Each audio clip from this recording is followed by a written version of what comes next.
저는 한 교회가 세워진다고 하는 것은 너무나 잘한 일이라고 생각해요. 교도소를 10개 짓는 것보다 교회 하나를 짓는 것이 훨씬 낫다고 하는 것은 김구 선생님 말이 아니래도 우리가 동의할 수 있는 말이에요. 솔로몬 시대에 성전이 세워졌습니다. 그야말로 이 성전은 유일한 성전이고, 그 성전은 하나님 앞에 나아가는 문이었고, 거기에는 하나님이 항상 거기에 계시며, 거기에 하나님이 늘 사랑의 눈길을 보내시고 미팅홀로 하나님과 백성들이 만나는 곳이었단 말이에요. 이런 장소가 세워졌을 때 얼마나 감격스러웠겠습니까? 우리가 잘 아는 대로 스데반이 사도행전에 보면 돌에 맞아 죽을 때 뭐라고 말합니까?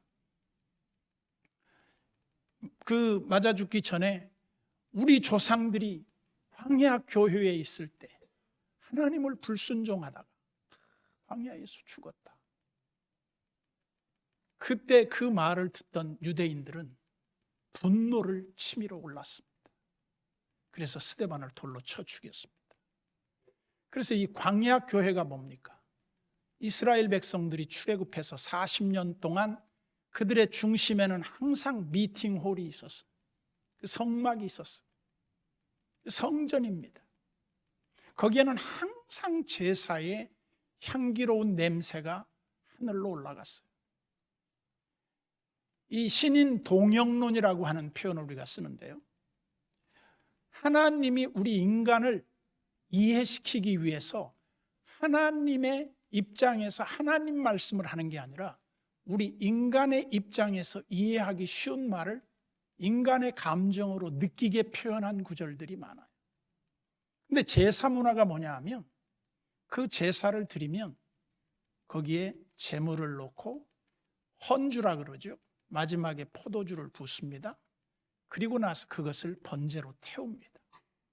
그러면서 그 번제를 태우면서 우리식으로 말하면 혼 밀가루로 부침개를 붙여서 함께 태워서 드립니다. 냄새가 너무너무 좋은 거예요.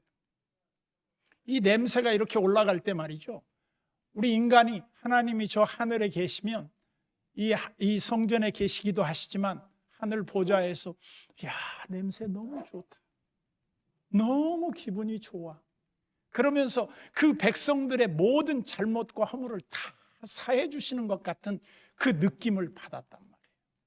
그게 이제 제사의 어떤 외형적 의미이기도 해요. 하나님이 우리를 받으신다는 거죠. 그런데 우리가 이제 교회 건축을 하고 많은 사람들이 착각을 해요. 이건 성전이다, 그렇게 생각을 해요. 근데 여러분, 예배당은 성전이 아닙니다.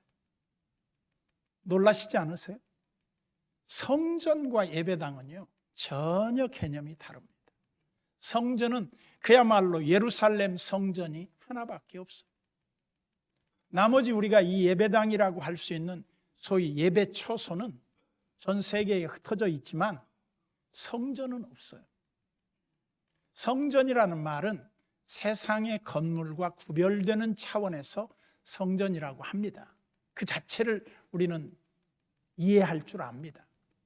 그런데 성전의 기능적인 측면이 뭐냐, 이렇게 물었을 때 우리는 이 성전의 기능에 대한 것을 바로 이해할 필요가 있어요. 성전은 무엇이냐? 하나님을 예배하는 장소예요. 그리고 하나님을 만나는 장소예요. 그리고 이 성전은 시은소라는 표현을 썼어요. 베풀 시자, 은혜 은자, 장소 소자를 써서 하나님이 은혜를 베푸는 곳이에요. 그래서 이곳에 오면 은혜를 입는 거예요. 그래서 우리가 때를 따라 돕는 은혜를 얻기 위하여 은혜의 보좌 앞으로 담대히 나아갈지니라 그랬어요. 그래서 이곳이 하나님이 우리를 만나주시는 곳이고, 우리의 아픔을 같이 느껴주시고 어떻게 하면 우리를 위로해 주실까 하는 그런 마음을 느낄 수 있는 곳이에요. 그런 아름다운 이 처소를 여러분들이 건축하고 입당하는 것은 정말 복된 일이에요. 그러면서 저는 이 지역에 새로운 하나의 희망의 등대가 서 있다. 많은 사람들이 지나가다가 말이죠, 교회를 안 다니는 사람도 저녁에 십자가가 딱 켜 있는 걸 보면요, 굉장히 안정감을 느끼게 돼 있어요. 왜냐하면 이 구원의 상징이거든요. 그래서 저는 이제 이 대성교회의 앞으로의 건축 이후가 어떻게 돼야 할 것인가. 저는 미국에서 이런 말을 들었습니다. 어느 지역의 모 교회가 화재가 났어요. 근데 동네 사람들이 아무도 안 나오는 거예요. 그래서 왜 안 나오냐 그랬더니 불을 꺼주러 나오는데 다른 사람들은 동네 집이 불이 나도 바켓스에 물이라도 들고 끼얹으러 오는데 아무도 안 나오는 거예요. 왜 안 나오냐 그랬더니 저 교회는 우리하고 상관이 없다는 거예요. 다른 말로 하면 지역교회와 이 지역과 연계를 계속 가지라는 겁니다. 우리 교회는 사람들하고 관계없는 교회가 아니라 불신자들에게도 유익을 주는 교회로서의 자리매김이 필요하다. 제가 그 인도네시아에 가면 자크르타 연합교회가 있습니다. 우리나라 이제 고인이 되셨지만 서만수 선교사님이 개척한 교회인데, 그 교회를 가보니까 얼마 전에 그 교회 뒤뜰에 공터에다 체육관을 잘 지었어요. 그래서 실내 체육관을 만들어 놨는데 한인들이 와가지고, 교회를 안 다니는 사람들이었겠지만, 목사님 이 체육관 좀 우리가 사용하면 안 돼요? 한인 사회에서 그렇게 부탁을 하니까 담임 목사님이, 이제 서만수 목사님 이후에 세 번째 목사님이죠, 이 교회는 믿지 않는 사람에게 건물을 빌려줄 수 없습니다. 거절을 했어요. 그래 이제 교인들이 나누어진 거예요. 아니, 체육관을 뭐라고 지었습니까? 우리들만 쓰려고 하는 체육관이었습니까? 우리가 전도 차원에서 세상 사람들을 향해서 정말 사랑의 가슴을 열고 그들을 맞아들이기 위한 하나의 선교센터가 아니었습니까? 이제 갈등이 생기면서 그 목사님이 사임을 하고 말았어요. 근데 저는 그렇게 생각합니다. 제가 막 어렵게 개척해가지고 조립식으로 교회를 한 90평을 지었어요. 근데 어느 날 비가 막 내리는데 우리 동네 어떤 예비군 중대장이 우리 교회로 찾아왔어요. 그때가 아마 제가 30대 후반쯤 됐을 겁니다. 근데 목사님, 예비군들 교육을 시켜야 하는데 비가 와서 갈 데가 없습니다. 목사님, 교회에 사면 안 됩니까? 어서 오시라고 교회를 빌려줬어요. 그러니까 놀라는 겁니다, 사람들이. 예배당은 세상 사람들이 쓰는 도구로 쓰면 안 된다, 이 고정관념이 있거든요. 근데 그때 빌려주고 났더니 사람들이 교회로 와요. 예배당은 들어와 본 사람들은 친숙해지기 시작합니다. 어떻게든지 교회가 열려 있어야 되고 이 불신자들을 품을 수 있는 넓은 가슴이 있어야 돼요. 그래야 선교가 되죠. 그래서 제가 지금 건축한 건물은 한 7,000평을 건축했어요. 제가 한 200억 들여서 지었는데 교인들한테 건축원금 하라고 말도 안 했어요. 그냥 교회나 잘 나와라, 도망가지 말고. 왜? 돈 내라 그러면 도망가는 사람들이 많아서. 그랬더니 교인들이 야, 이 교인 돈이 많은가 봐, 돈 내라고도 안 해. 그래서 많이 나왔어요. 제가 그래서 이렇게 말했죠. 첫째 주 헌금으로는 우리 식구들 살림하고, 둘째 주는 이자 주고, 셋째 주는 선교하고, 그 다음에 넷째 주나 다섯째 주는 원금 갚자. 그래서 제가 한 15년 동안 빚을 갚았는데 이자만 135억이 넘게 나갔더라고요. 원금 상환까지 해서 이제 한 40억 이하로 내려왔습니다. 그런데 별건 아니에요, 이 남은 돈이. 그렇지만 제가 볼 때 그 건물을 건축하고 나서 건축 과정에 우리 동네 사람들이 시끄럽다, 먼지 난다, 건축 좀 제발 그 규제를 좀 해라, 이런 말을 한마디도 들은 적이 없어. 왜냐? 지역 주민들과 함께 지었기 때문에. 그리고 주차장 우리 주변 사람들 다 무료로 쓰십시오. 겨울에 눈 내릴 때 우리 교회에다가 지하에다 주차장 세워도 충분히 쓰고도 남아요. 동네 사람들이 한마디도 교회의 불편, 찬송 소리가 크다는 둥, 교통의 불편을 느낀다는 둥 한마디가 안 나옵니다. 왜냐? 지역교회와 함께 가죠. 지역 주민들과 함께 가죠. 그리고 이제 사랑의 쌀 나눔이라고 하는 행사를 통해서 쌀을 20kg짜리를 수천 포를 매번 나눠줍니다. 성탄절 또 평소에, 그리고 무료 급식소를 운영합니다. 이런 사회적 봉사에 일체 외부 도움 없이 우리 자체적으로 합니다. 그런데 그렇게 하다 보니까 교회가 어떤 영향력을 갖고 있느냐 하면 불신자들이 우리 교회를 전도해 주는 거예요. 교회 나가려면 어디 나가? 예수인 교회 나가? 왜? 저 교회는 좋아. 열린 사고가 이렇게 중요하다고 말이죠.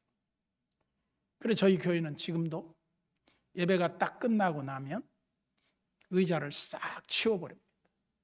그러면 주일날 오후부터 토요일 날까지 거기는 배드민턴장 4개가 나와요. 그리고 지하 1, 2층은 정식으로 농구 코트, 정식 코트입니다. 대학교 체육관처럼 사중바닥으로 해서. 왜 제가 그렇게 건축을 했느냐? 그리고 지하 4층에는 탁구대가 6대 있습니다. 또 한 곳에는 자동 머신이 나와요. 그래서 혼자 와서도 연습하게 돼요. 그리고 그 옆에는 골프 연습장이 있고 스크린 골프를 또 3개를 설치를 해놨어요. 안 믿는 남편들 데려다가 여기서 놀으라고 그래라. 그리고 여자분들은 예배 드려라. 근데 놀다가 교회 오더라고. 사고의 틀만 조금만 열면 아직도 선교의 문은 굉장히 넓게 열릴 수 있다. 그래서 저는 여러분들이 우리가 짓는 이 예배당을 성전 개념이라고 하는 고전적 사고에서 벗어나라. 그리고 이 예배당은 예배할 때만 하나님과 함께 있는 것이고 평일날에는 여기 지역 주민들이 와서 쉴 수도 있고 여기에서 강의를 들을 수도 있고 저들이 쓸 수 있는 공간으로 배려해서 사용할 수 있도록 기회를 줘라. 교회 와보면 사람들이 나 어느 교회 나갈래? 가본 교회 옵니다. 익숙한 교회 옵니다. 사고의 틀만 조금만 바꾸면 온다는 거예요. 만약에 미국 교회에서 불이 난 교회에서 평소에 그 주민들과 좋은 관계를 가졌더라면 어떻겠어요? 바켓스 들고 수도 호스 들고 막 쫓아와서 불 꺼줬을 거 아닙니까? 제가 볼 때는 솔로몬이 뭐라고 말합니까? 하늘의 하늘이라도 이 장소를 용납할 수 없거늘 하물며 우리 인간이 세운 이런 건물에 하나님이 갇혀 계시겠습니까? 그런 하나님 아닙니다. 그러면 그 하나님은 어떤 하나님입니까? 천지에 충만하시고 영원하시고 무한하신 하나님이 이런 좁은 구석에 갇혀 계실 하나님이 아니시지만 하나님께서 이곳에 눈길을 향하여 드시고 평강과 은혜를 주시고 복을 주셔서 여기에 와서 기도하는 성도들의 모든 기도를 들으시되 혹시라도 우리가 잘못해서 하나님 앞에 매를 맞고 쫓겨서 저 이방 나라의 포로로 끌려가서 거기서라도 이 성전을 향하여 기도하면 하나님은 우리의 기도를 들어주십시오. 솔로몬이 얼마나 미래를 내다보고 한 기도예요. 그런데 바벨론 포로로 끌려갔던 다니엘이 하루에 3번씩 예루살렘 성전 쪽을 향하여 문을 열어놓고 그 원수들이 왕 위에 누구에게든지 기도하는 자는 사자굴 속에 쳐넣겠다고 했지만 그 어인이 찍힌 것을 알고도 하루에 3번씩 기도하는 것을 멈추지 않았다는 겁니다. 오늘 우리가 현실 세계 속에서 보다 나은 우리의 교회의 역할과 사명이 무엇일까? 천하보다도 귀한 생명, 불신자 하나를 전도해내는 것이 얼마나 귀하고 복된 일인지 여러분들이 늘 기억하면서 성전 개념보다 예배당 개념을 가지고 더 많은 사람들이 이 교회를 찾아와서 함께 교제하고 전도의 장이 되는 이 장소로 쓰임받기를 주님의 이름으로 축원합니다.